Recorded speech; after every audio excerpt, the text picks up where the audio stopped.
You can use the following trick. Rule for division by 11, alternating sum method.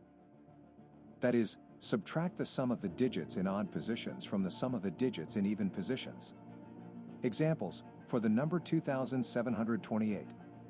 Odd position number, 2 sum equals 2 plus 2 equals 4. Even position number, 7, 8 sum equals 7 plus 8 equals 15.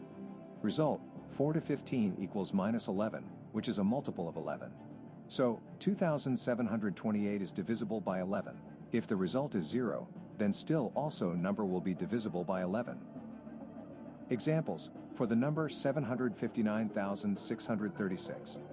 Odd position digits, 7, 9, 3 sum equals 7 plus 9 plus 3 equals 19. Even position digits, 5, 6, 8 sum equals 5 plus 6 plus 8 equals 19. Result, 19 to 19 equals 0, which is a multiple of 11. Hence, 759,636 is divisible by 11. Try at home. 1,331. Yes. 7,414. Yes. 10,853. No. Thank you and like for more.